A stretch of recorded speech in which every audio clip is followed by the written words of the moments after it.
I'm sure you're all excited to see the Springan deck in action here, and that is a really interesting sort of adaptation of the deck here that Dennis has brought to this event.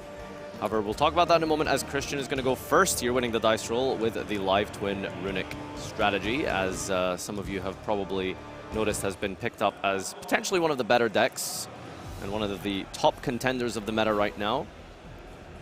And it's a great start. You only need any of the Live Twin cards alongside a Runic to really get things going. And this is exactly what Christian opened with.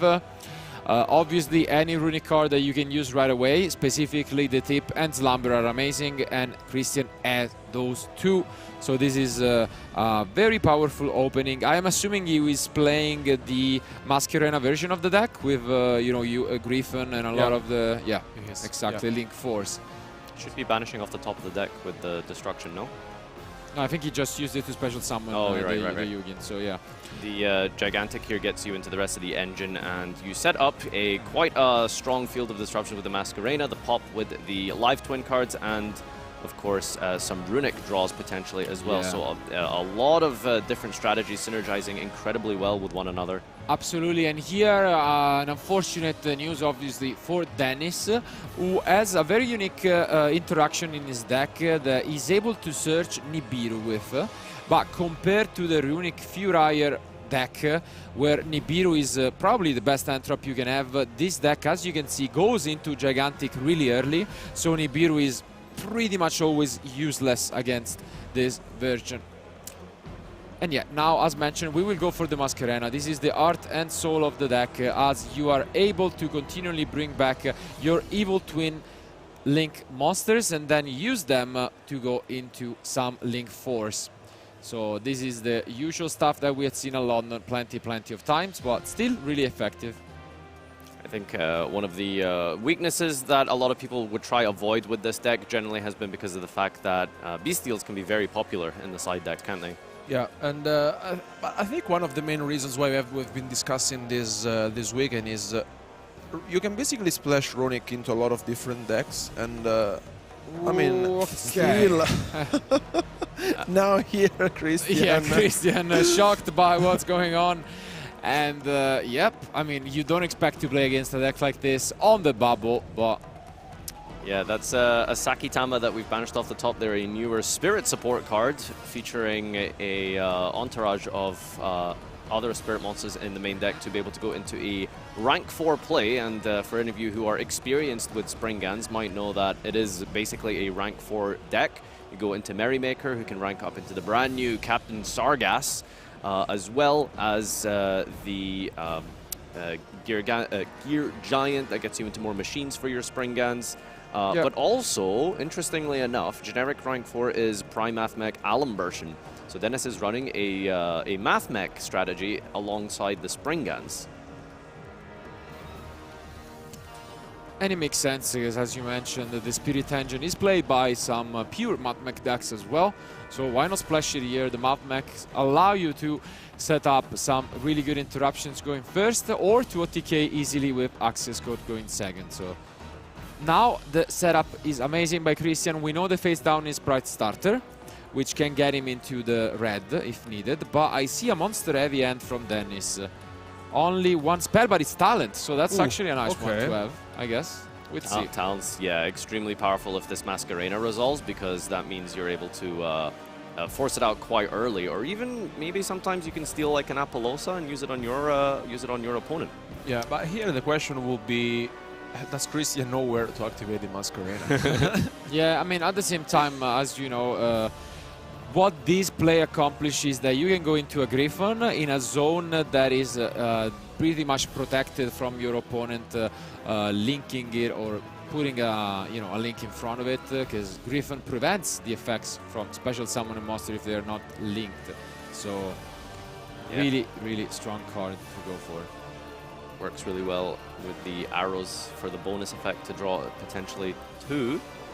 And Springan Carrot acts as a spell and trap disruption. Oh, but that's a nice one. Where did he use it though? I think he's using it on Kissakill.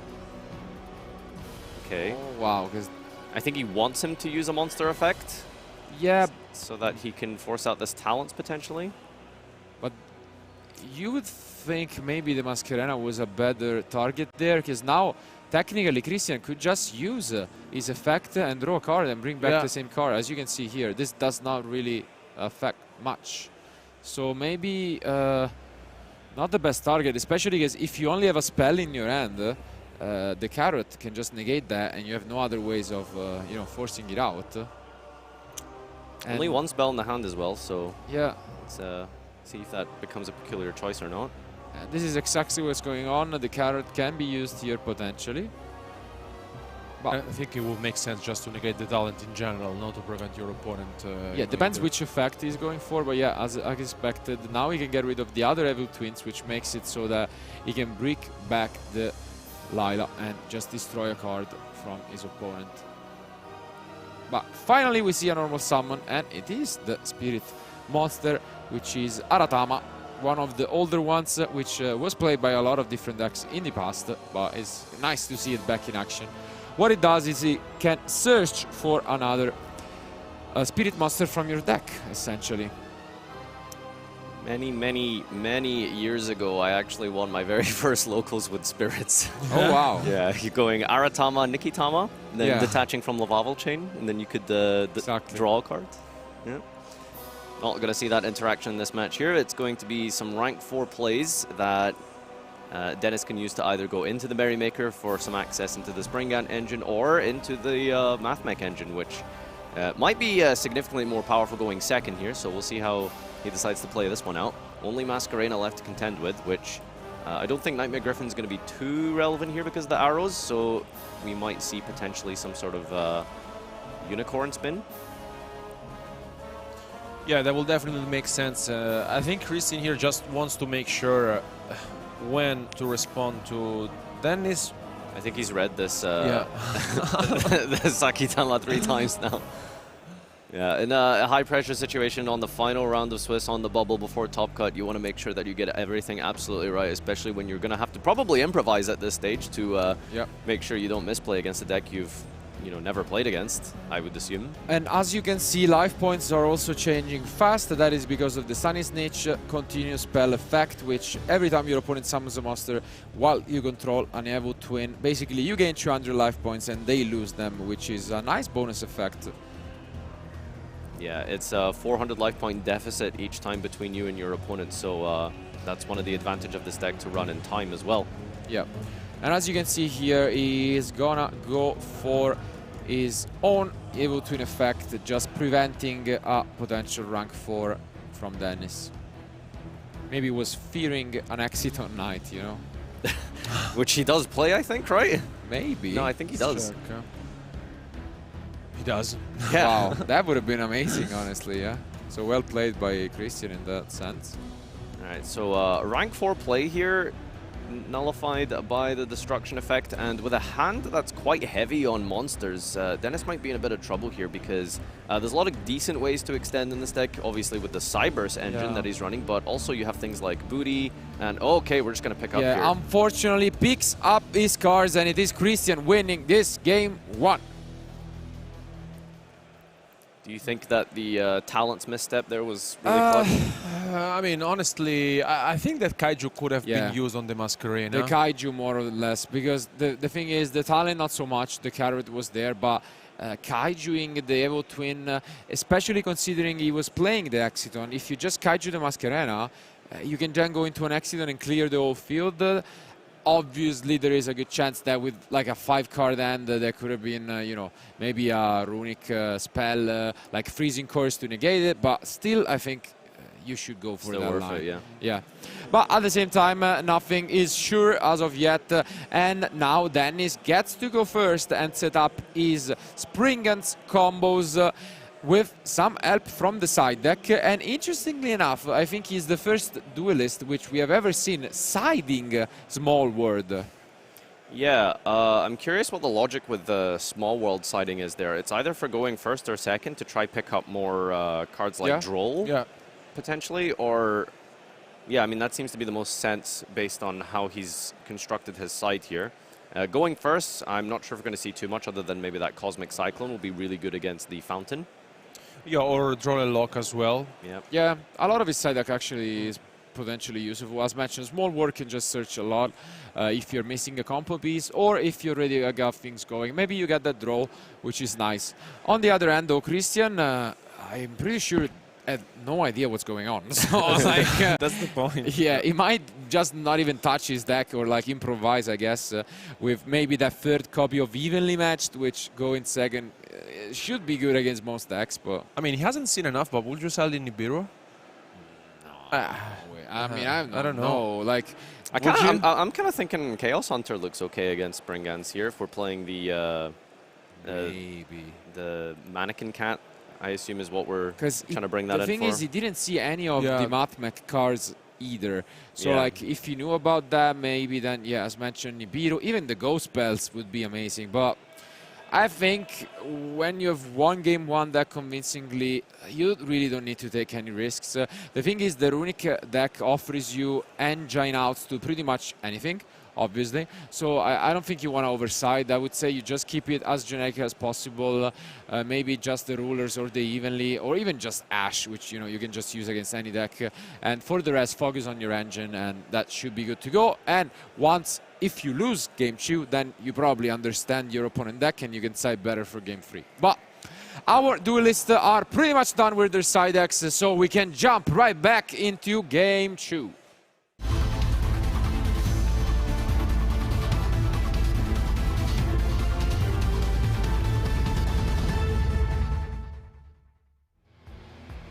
In terms of the side decking, this is exactly why I think Runic and Runic variants in general are really well positioned in this meta, because they're very versatile due to the Runic engine being able to have spell and trap removal, there's effect negates, there's monster removal. So regardless of siding or not, especially into a deck you're not familiar with, you already have the tools at your disposal. Absolutely, and let's see if Dennis will be able to advance. I see a very interesting hand with the Super Factorial, which you don't really want to open, you really want to search that off. But we start with the Booty, I think. Yeah, Booty is a really powerful card in this deck, because you want to be able to get to the all-important field spell Golgonda, as it sends itself from the field to search out the field spell. And Golgonda has the effect to discard a card and special summon an Xyz monster from your extra deck. And that is how you get into your end field of sorts, with the X-Blower as well as the Captain Sargass. And potentially searching out Tallyho as well to make as many rank 4s and various link monsters as well as possible. That's kind of what the aim of the game is here. Not also forgetting that we have that small world package that we talked about being sided in for this matchup. Could be trying to search out something with a Droll. Perhaps he has some sort of a bridge there, we'll see. And as you can see here, gonna access the Merrymaker, a card that was really popular in the super heavy Samurai deck as well, just as a way to search the Tyrian Regulus with this Springs and little engine, but in this case it's the real deal, and we're gonna see some XYZ action from Dennis. So this is the whole sort of gimmick of the Springan engine. You're supposed to special summon out Merrymaker, either with the rank 4 spirits as we've seen, or with the Golgonda. Activate the effect of the Springans in the graveyard, attach them onto your Merrymaker, rank up at the Captain Sargass, and then get Tallyho. So here's a small world that we talked about. Let's see, we're bridging off Ash Blossom. And I feel like either you get into a Mathmech portion of the deck or another hand trap. I mean, I would say you go for engine here, right? You don't. Yeah, really especially with drawing the Factorial. Yeah. And Regulus. Okay. Goes for Regulus. Nice. It's always fun to see people checking out the attribute and attacks matching up here. Okay, so this is a really cool way to be able to protect yourself from any hand traps and disruption, because you get Regulus online quite early. Yeah, it doesn't seem like, though, there is any from Christian, so Dennis will be free to do whatever he wants, at least during his own turn. And as you can see, he gets to put a material under the Merrymaker, which is probably going to be used now to advance into another rank. And yeah, that's exactly what we see usually. XE strategy not going in the typical method of overlaying, as we just simply rank up with the effect here, and Captain Sargas will be searching out the new spell card, the Tally Ho, which will detach materials from the XE monster and then special summon those back from the graveyard equal to the number of materials you detached. So you can go like, you can get like up to 3 materials sometimes with Captain Sargas with big combos, but trying to play a little bit more conservatively by using resources to go into the Regulus to protect here. It's basically a known XYZ Encore, but obviously much better because you get to keep the XYZ on the field as well. And as mentioned, you get to special summon back from the grave depending on the materials you detached. So Springan's kit, you might be familiar a little bit with the story of the Albaz deck of sorts. It has a lot of crossover into Tri-Brigade, into Dogmatica, into Branded, and also here it is with the Springans. As Kit will be able to search a card and then put one back. But it looks like we're not using the effect, we're using it exclusively as a way to get into a rank 4. Recycling, putting back the Merrymaker, and yeah, it looks like we are actually going to use the Kit. Branded in High Spirits. Nice. Okay, so this is how you access your extra deck with the High Spirits. You want to dump Iron Dash into the graveyard, and then Iron Dash has an effect to special summon Springan monster from your deck in the end phase, and that gets the main deck Sargas monster, which allows you to detach material and then destroy a card your opponent controls. And it is very cool, honestly, because this weekend we have seen Blackwing, Marincess, a lot of different decks, Yeah. absolutely. Yeah. And this is exactly how we access the Mathmech portion of the deck. As you mentioned, it is the generic rank 4, and now the one copy of Circular still there and just as good. But actually not going... He doesn't send Sigma. Sigma. the Nabla. Okay. Does he not play Sigma? Sigma is a free special summon from the graveyard if you control no monster in your EMZ, but it seems like he actually just doesn't run it. Okay, cool. All right, there's that High Spirits play we talked about, sending up that Iron Dash, getting another Kit to the graveyard. And I think we haven't used Branga's effect either yet, so it can also reattach onto Sargas if he needs it to. And as you can see here, he's gonna access the Nabla. Oh, that's actually really cool. I just noticed because we put back the Factorial, and then you can just research it out with the Circular, so not too worried about drawing into those one-offs that you don't really want to draw but search. So decent synergy there with Kit. Yeah, we finally access the third name, which is important to resolve, obviously, Laplacian with all effects. And here, okay. Okay, here is what I was saying in game 1. Unfortunately, not the best maybe in this matchup, but what you can do is you can access Nibiru with this and a lot of other different monsters, obviously searching a rock, but most of the times it will be the Nibiru against other matchups. So let's see if he goes for a different one in this one. Yeah, sadly, I don't think he's going to be searching Block Dragon.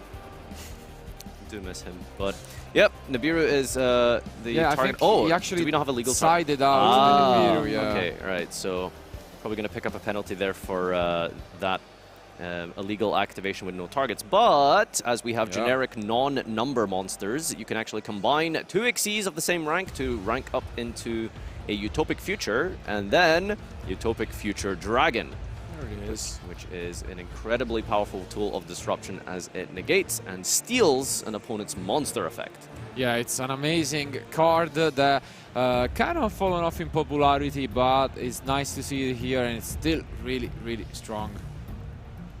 And using the Branga's Grave effect here, this is one of the other Springan Grave effects that not only attach themselves, but can search out spells and traps, and we're going to get another copy of Tallyho.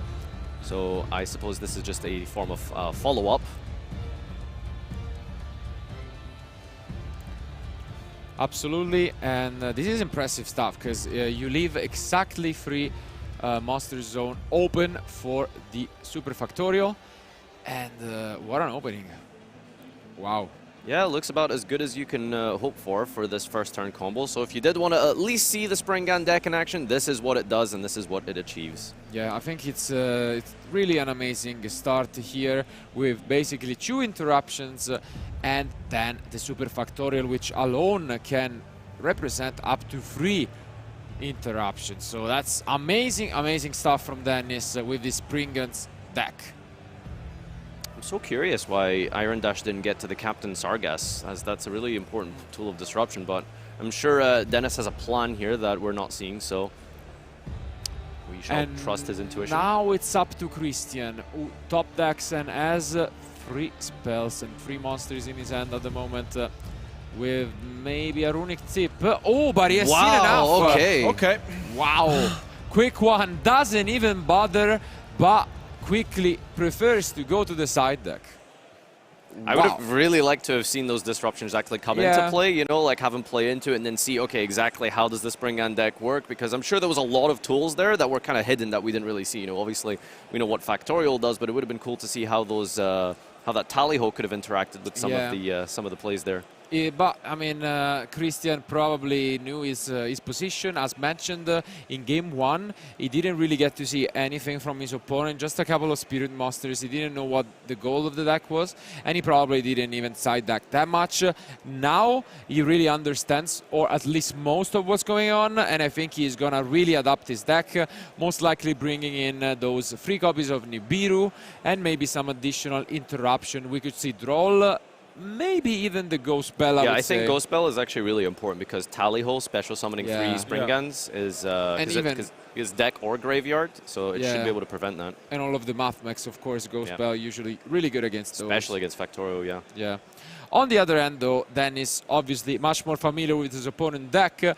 Going second has quite a few tools. Maybe the small words are coming off, but he has both Cosmic and Lightning Storm as a way to disrupt the Runic Fountain, I would say. He actually has a lot here, right? I mean, you could bring in Dark Ruler, you could bring in Droll, the Cosmics, as you said. So there's a lot of tools here. He's clearly really prepared for this matchup. Absolutely, and he is maining 3 copies of the Star Destruction Kaiju, which we saw in game 1. Maybe now that he lost to the way he activated it, or rather summoned it, will use it in a different way. But technically, the Kaiju is really annoying for that deck, because if you get rid of the Masquerena, they usually end on both the Kiskill and the Lila, which means that they cannot activate their effects. So just a single Kaiju could help a lot.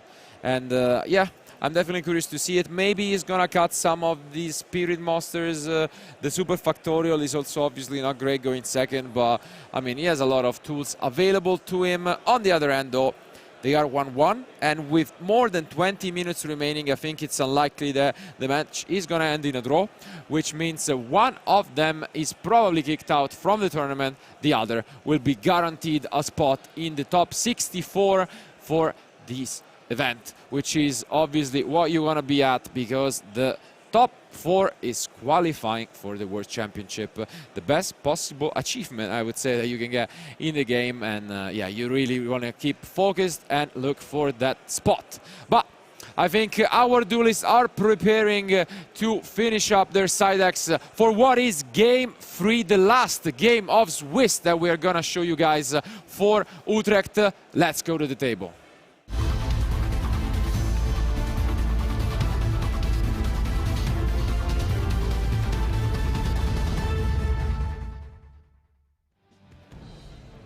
Starting up game number 3 here, Christian gets to go first and probably going to be seeing much of what we saw in game 1 with the ability to set up all of those crazy interactive cross-archetype disruptions between Live Twin, Runic and Sprite together. So yeah, a real threat in the meta currently. So it's been working out really well, and we've seen it a lot in the playoff, and it's definitely something to be afraid of here. So Dennis definitely going to be relying a lot on those non-engine side deck cards, like we've reiterated. And I do see once again a Lila and a Runic, which is all you really want to pick up when you're playing this deck from Christian. Remember, for one of these 2 duelists, this might be the last end that they draw in this tournament, which really turns this into a in matchup. And yeah, as mentioned, incredible start once again from Christian. We are gonna see the same as game 1. Yes, this is as good as it gets for Christian. Probably extremely excited with how this is going here. It's pretty decent. Doesn't discard a runic card there. I think we've got a tip and another runic there. Yeah, so tip is amazing when you open up with this. Yeah. No draw, obviously great news. And now he can just go for either gigantic first and then the tip. Is this one of your favorite runic decks, would you say? Or is this something that you would maybe consider? Absolutely. I mean, I really like it because it's really my playstyle, I would say. It's not something that brings up, I guess, a combo that you completely win with, but it's based on a lot of interactions. You can play going second. I think it's really my style kind of deck, and yeah, I did play it in the previous format for a while, so I really enjoy this deck. Yeah, lots of tools available to it. Very similar to other variants as we've seen, like Fur Hire. And plays quite significantly differently, despite the fact that they're playing two very similar engines. Yeah, I think the Furrier deck is more of a high risk high reward one, with obviously Nibiru being an issue and a lot more bricks in the deck overall. But obviously, if your combo goes through, you draw like 5 cards with it, so it's obviously a much stronger one. But yeah, this is the exactly same thing as we saw in game 1. Very powerful start here from Christian, and I think he's definitely feeling quite confident as we're about to end our turn, but not before resolving a fountain with a slumber. Oh no, that's the Sunny Snitch here that we've picked up. Yeah, just gonna thin his deck before drawing some cards with the runics, I guess. He already has access to another form of advantage in the graveyard, because usually what you play are just the regular life twin key skill, but you obviously play the one off Frost, which allows you to draw a card during your opponent's turn, which is great. And now he's gonna draw 2 more and banishes, okay, Ice Spirit. Oh, that's a one-off. Yeah. Could be very relevant in this matchup, actually. Yep. Picks up 2 more cards. Obviously, any of those hand traps really would be nice. Can't quite tell what he picks up, but it looks like it's 2 monsters. So there is a good chance that he picked up any of those hand traps. And yeah, he's finally gonna hand on the starter. Carrot, maybe? I mean... it's hard to tell, right? I think there's like so many power spells post-siding, so you want to be able to prevent those. But at the same time, Springgan is kind of like a monster-heavy deck. Yeah, I agree. So I think both options do seem quite decent. Maybe I would say in game 1, if you know you're up against this, you go for red, but in the side deck, you're always afraid of cards like Evenly, Storm, Feather Duster, so I think it makes sense that you go for the carrot. I think he drew double blue. Yeah, yeah, he did. Wow. Which are the only copies you have left in the deck, so very unfortunate draws from this runic fountain, but still really solid setup. But ends his turn right here. Do you like not setting any of the runics after siding, considering Cosmics are really popular? Yeah, I mean, I think I would have considered it, because if there's a cyclone here, you just basically lose your interaction. You know? I think sometimes the biggest fear is something like evenly matched, and so you sacrifice cards that you could have just held in your hand potentially. So if he feels confident enough that Carrot is able to sustain against it, then holding them in the hand at least gives you some follow-up if that happens. Oh, we're going to lead with Tallyho, okay.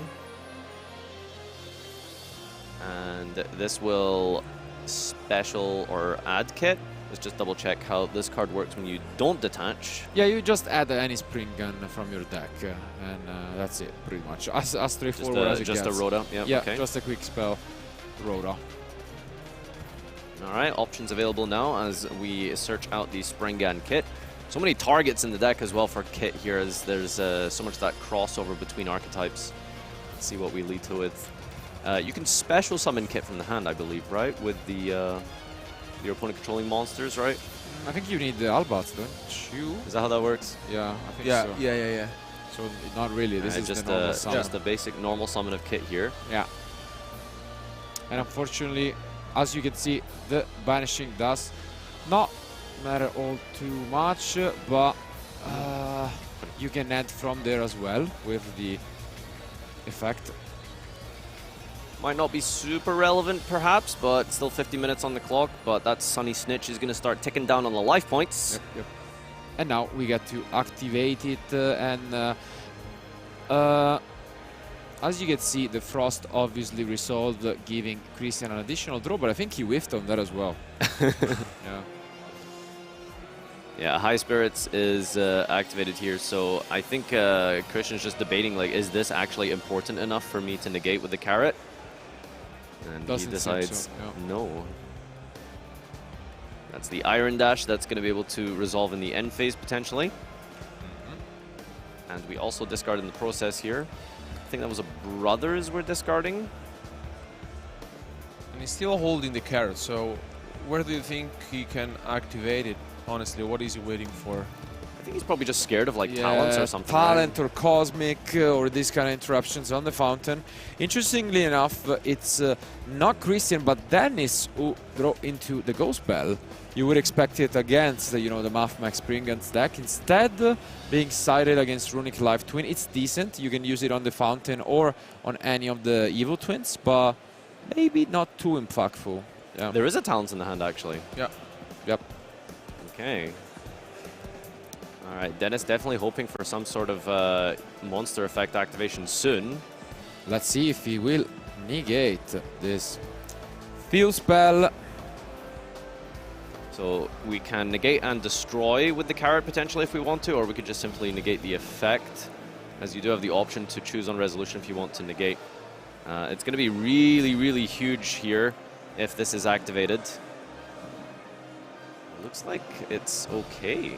He is debating still with what looks like choose Pride Blue and 2 more Life Twin monsters in the end. Really not the ideal draws, but Also important to note as well that the Golgonda doesn't even just have like a great special summon effect. It continuously boosts your Springan monsters by 1,000 attack. So this kit could potentially go battle phase, force out the carrot, maybe bait Masquerena before end of main. Yeah, and Christian allows it, so not gonna get into this bait.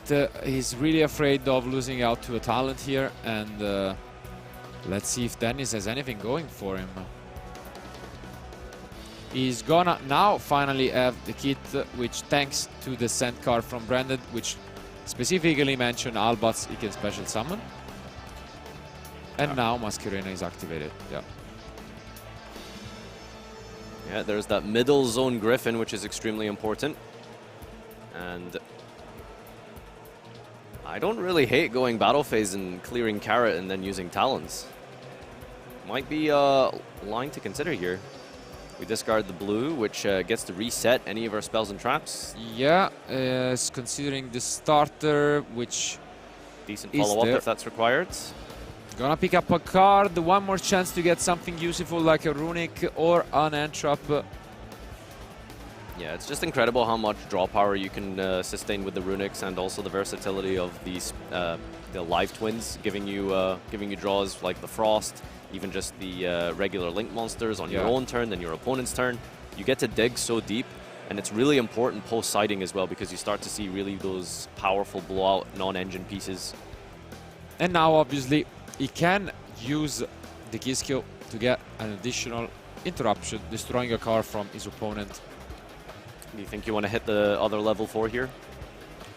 I mean, at the same time, your opponent cannot really link it, because the thing do is anything with the rank 4. Because thanks to Griffin, obviously, special summon monsters need to be linked to activate their effects. So the exit on Knight is not an option anymore. Okay, but he goes for talent right here, which is obviously going to force out the carrot, it seems.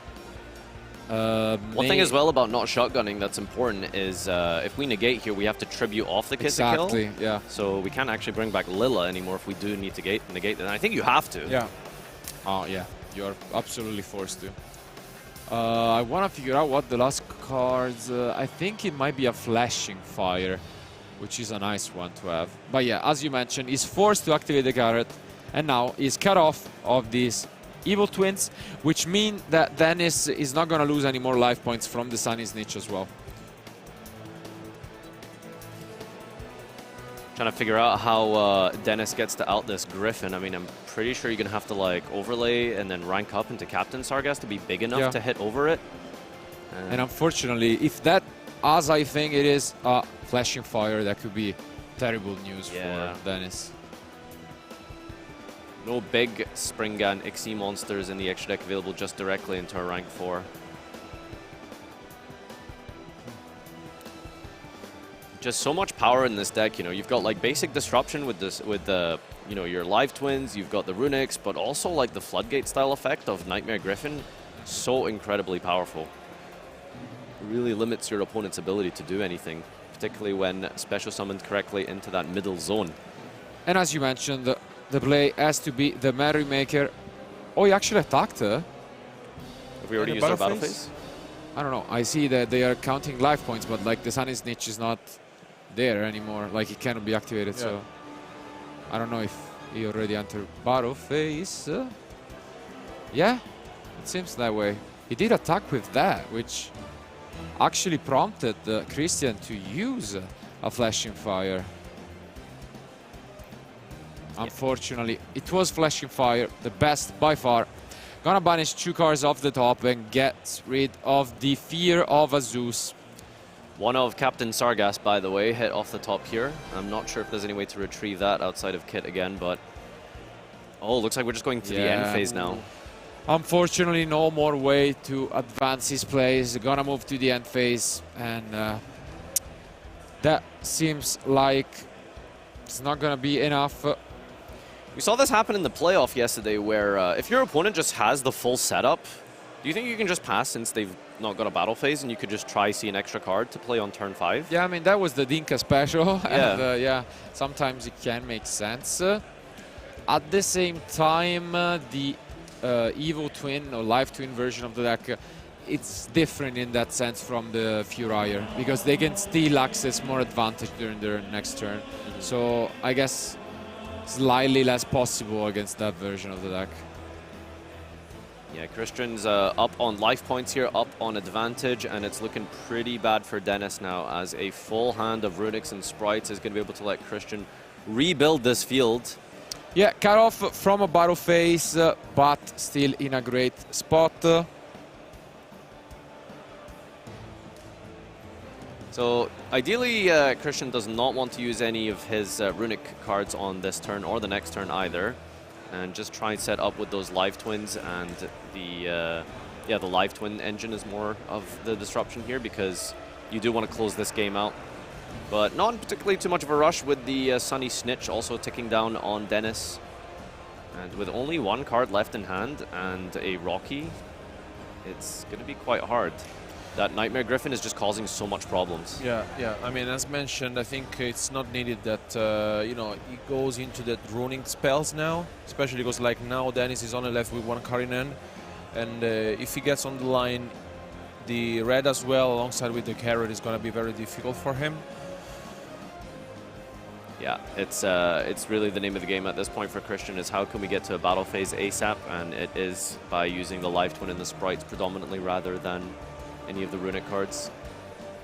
Although again, not really in too much of a rush. You're up in life points, the Snitch is helping you gain, and so that means you're still controlling the field, even if you're not dealing any damage directly by battle. The Snitch is keeping you well ahead. I think there's a Nibiru in his hand as well. He's top deck now, so just so protected from everything.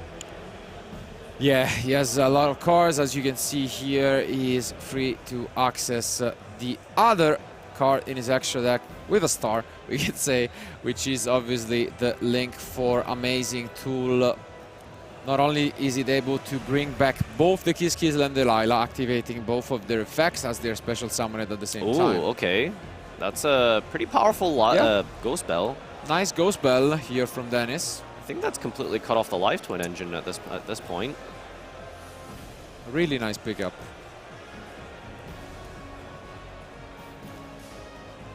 So, looks like it might just have to be a red and pass unless we want to use some runics here. Yeah, which is unfortunate because he could have just used the red at the very start, you know? and maybe try to play around that. Of course, it needed to be linked to activate his effect, but he could just normal summon it at the very start. But yeah, true. now he's still in a good spot to just draw some extra cards with his Runics. Retrieving that 2 of Fountain, potentially with Jerry as a nice little grind tool that is offered, but just using it as link fodder here. Yeah, I'm Muckraker, okay. interested in what's going on now, because Christian going for a fancy line, I would say, getting rid of his carrot and not even activating his Fountain to draw a card. Well, you still have, like, you know, this turn to use the Runics as you would like to, and then after that is when you need to stop using them, so it's still a decent way ahead here, especially with Muckraker, like, such a powerful card with the synergy between Fiends. Saw it in action against Dark World yesterday, and it is here doing pretty well. Gonna banish 2 cards off the top and draw. Yeah, Dennis is down to 0 cards here versus a full field, including Griffin, Life Twins, and the Sprite Red. So impressive stuff from Christian, and when there are about 4 minutes remaining and he's ahead even in life points, it seems like an upfield battle. Double snitch as well, so yeah. I assume that isn't a burn once per turn either. No, it's not, yeah. Okay, evenly matched and a dream, I suppose, for Dennis here? I'm not even sure how far this would help, to be honest with you. All right. And one more draw for Dennis. Could be the last for his tournament. Although his opponent does not have a battle phase, unfortunately, there is just no way to come and get ahead in terms of life, I guess.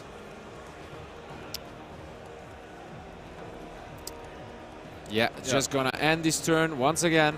Christian not able to access his battle phase.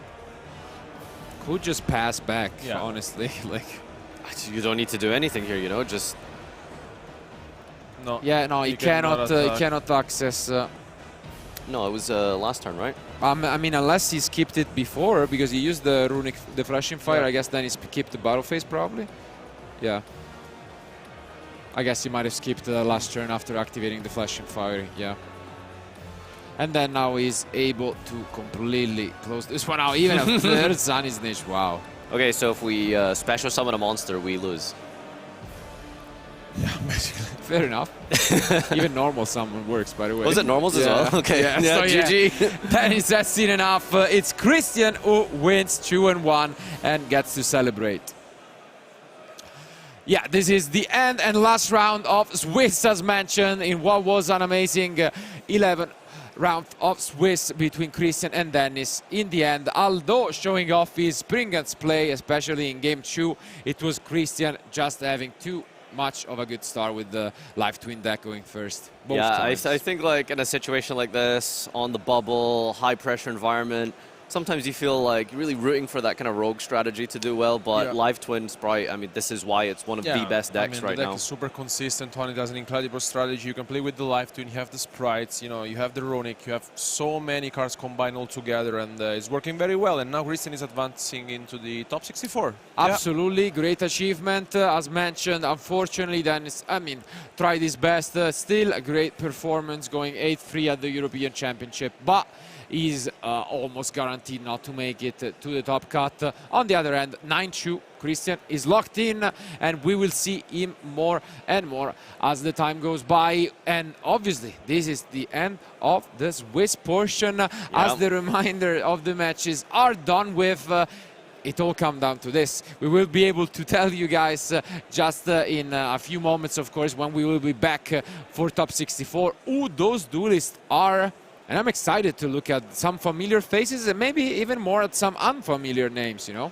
Yeah, I think that's the most exciting part about Top 64, culmination of the end of a season. We're here at the last hurdle between the World Championship and it's Top 64. You want to be able to see if those efforts that people have put in throughout the whole year leading up to this point. I mean, some people take breaks and only come back for the European Champ. That's how big and prestigious of an event it is. So Absolutely. it's going to be crazy to see if we'll see familiar faces again, even potentially people from the playoff trying to get a second chance. Exactly. And we know that there are, for sure, some of them who were successful, some of them playing in similar bubble matches. As you know, this is one of the most difficult match, I would say, of the entire tournament, because it really brings out whether you make it and can pretty much have a new, fresh start, because when you get to the other portion of the tournament, it really does not matter much what you did in the Swiss rounds.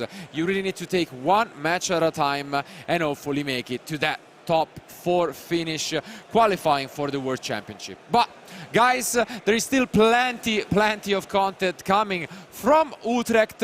But before we go on a break, obviously we gotta hear it from Christian, the winner of round 11, and Ed is ready to interview him. Thank you, Marcello. Yes, I am joined by Christian, the man best dressed in the vest, and now heading straight into that top 64 top cut. Christian, congratulations. How are you feeling? I'm feeling great. Like that was a scary matchup. If I lost the die roll, I feel like there's a very small chance I win that, because the Springen's deck, like, I don't know exactly what it does. As you could see, I was reading a lot of the cards, but I know it's like a FTK kind of combo deck. Like not FTK, but like pseudo FTK. Like it makes too much. So yeah, I was very scared. But I won the roll. It was like my 4th die roll win, so I was like, at least it happened here, right? And then in game 2, I had like Nibiru and Droll in my deck, but I just didn't draw them, and I figured they would be pretty good. Like I think if I had Droll, I don't think his deck can like end on that much. Sure. And then I think I can outgrind him with the Runics. Going through the games, like that first one, you built pretty standard Runic board, and you interrupted the 2 normal summons, which meant that deck just wasn't going anywhere. Yeah. Game 2, sort of like you said, big field of XEs and stuff, so you just went, let's get into game 3, I'll go first and I can do it a bit more. And then talk to us about game 3. How are you feeling in that when you're 1 apiece? What's going through your mind? So like I conceded game 2 quite early. Like my hand was actually pretty good, but I thought that my chance to win game 3 if it didn't go to time was higher, because you have that like awkwardness of like your deck can't like push for damage very easily, and you can't commit for like you have to choose what you want to do with Gigantic on the first turn, right? So it's awkward if there's not like a lot of time left. So I just felt like with 25 minutes left, my deck is so favored going first against that matchup, and I just felt like I sided in Ash for the small worlds, because pretty sure you could small world for like a lava golem or something, and I felt pretty confident. Well, you should be confident. Look at you now into the top 64, and you're no stranger to top cuts. You were top in Leon and also 2nd in your nationals. Is that right? Yeah, that's correct. So this is all pretty easy for you by this point. So I guess we'll see what happens with the Euros. Are there any decks that you're slightly worried about going up against in this top cut that you're not so sure that the Runic Live Twin Sprite can deal with? The mirror match.